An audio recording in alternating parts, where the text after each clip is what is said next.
Iniciando aqui mais uma mini aula de terraplanagem, projeto e execução, e sempre destacando que as nossas mini aulas têm o objetivo de fomentar o empreendedor geotécnico. Quando eu falo fomentar, é todos aqueles envolvidos em obras de terraplanagem.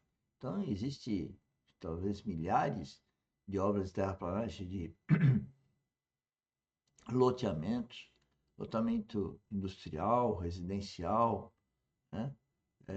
Indústrias que estão sendo terraplanadas, vias estão sendo abertas, vias públicas municipais, estradas, vicinais, acessos em fazenda.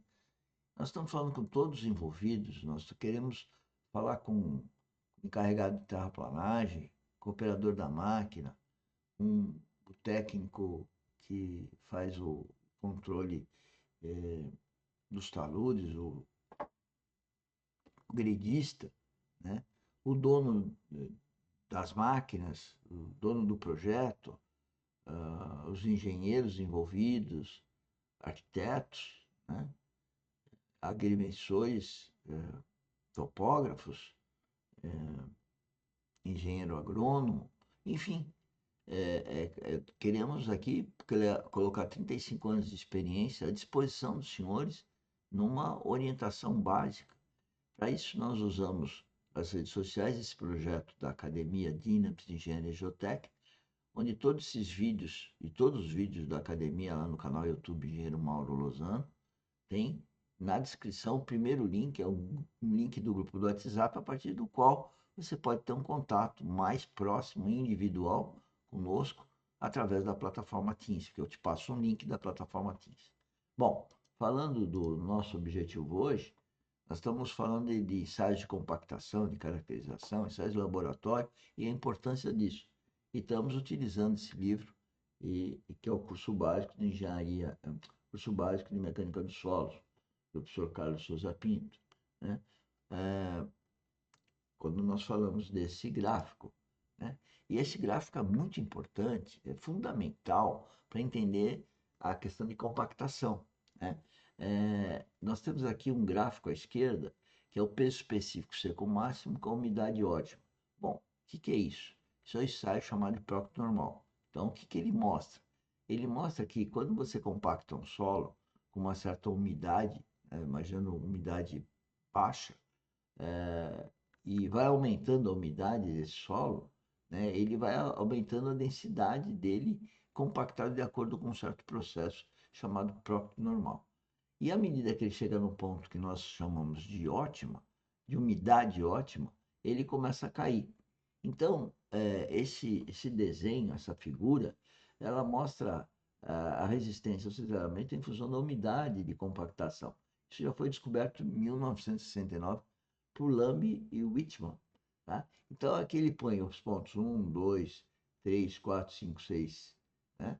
Ele põe aqui uma outra reta que diz respeito ao grau de saturação, ou seja, esse solo não está saturado, né? O ensaio normal do ensaio de compactação, apenas é uma comparação aqui com quando se ele com o mesmo solo, com um grau de saturação de 100%. Mas o que importa é essas curvas, ó. Tá vendo? Olha com a curva, tensão. Tensão, carregamento, deformação. Carrega, deforma. Carrega, deforma. Bom, então está o carregamento aqui, e aqui então está a deformação. Então veja a curva 1. Curva 1 sobe muito a resistência e depois, pumba, cai. Solo 2 também sobe muito a resistência, depois, pumba, cai. Veja que solo 3, a resistência não sobe tanto, mas é atenuada, ela deforma, né? E depois então ela passa a ter um declínio. E veja os solos 4, 5, 6, que é muito atenuado e baixa resistência. Então, esse solo, o 3 aqui, é o melhor solo. Quando eu falo melhor solo, veja, é o mesmo solo, mas com umidades diferentes, com energia de compactação diferente. Melhor, com a mesma energia de compactação, que é a energia normal. Então, quando você aumenta a umidade, tem um ramo. Você veja, o 1 e 2 tem até maior resistência do que o 3. Só que é perigoso, Qual que é o perigo de compactar aqui?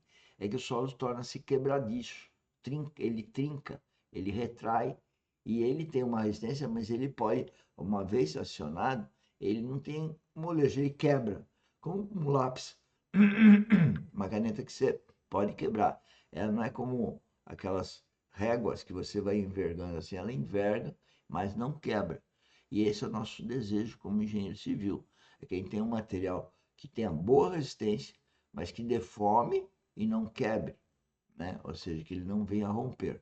E então, essa figurinha é extremamente importante para qualquer um que faz obras de terraplanagem, para entender que o mesmo solo, em umidades diferentes, e também aqui no ensaio é a mesma energia, mas no campo, com energias diferentes, vai ter comportamentos diferentes.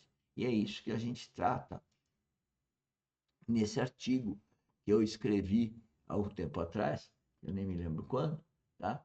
Onde que eu falo das fases de controle tecnológico de um aterro e que eu chamo aí economia e garantia nos aterros de alto desempenho. O que é isso? É o controle tecnológico para que a gente tenha um alto desempenho do próprio aterro, né? Então, eu não vou ficar lendo o artigo agora, mas é o objetivo de exatamente fazer obras de terraplanagem, loteamentos,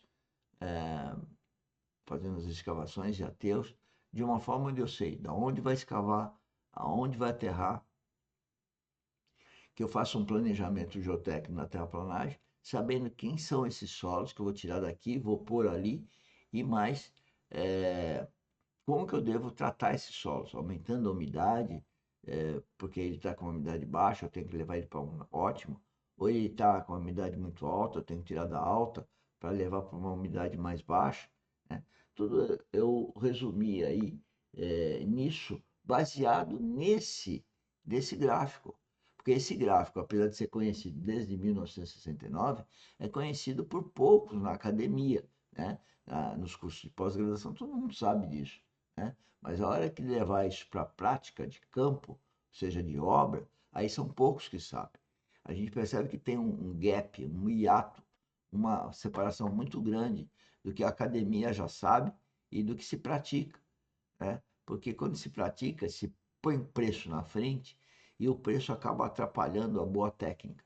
E também, às vezes, a boa técnica, de uma forma acadêmica, desencontrada da realidade de custos da obra, também tem um outro choque. Então, nós temos a experiência de estar enfrentando esses dois lados, o ter o conhecimento da academia e aplicar de uma forma adequada.